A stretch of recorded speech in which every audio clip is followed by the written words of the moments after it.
Attorneys are refusing to be added to a list of pro bono legal aid providers. The Biden administration is planning to give immigrants whom it places in a Trump-era program that forces them to wait in Mexico. The immigration attorneys say they won't be complicit in the relaunch of the Migrant Protection Protocols, also known as MPP or the Remain in Mexico program, which they say is not only dangerous but takes away the due process rights of immigrants and asylum seekers.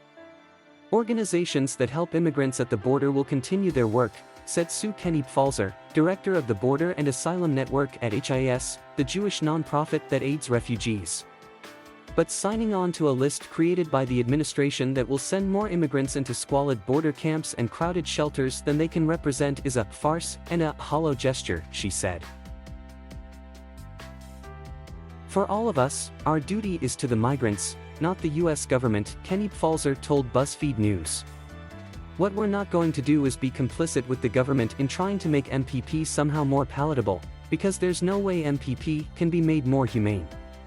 It's illegal and inhumane.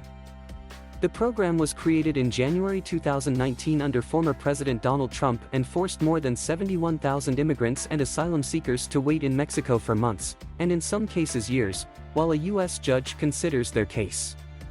In June, Homeland Security Secretary Alejandro Mayorkas formally ended the policy, but a federal judge then ordered the administration to restart it, which could happen as soon as mid-November.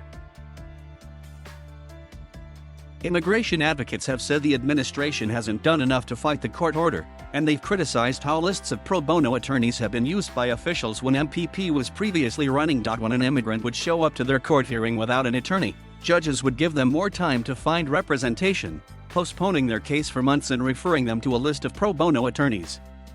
The problem was that many legal aid organizations were already overwhelmed with thousands of immigrants asking for help and couldn't take on most of the new cases.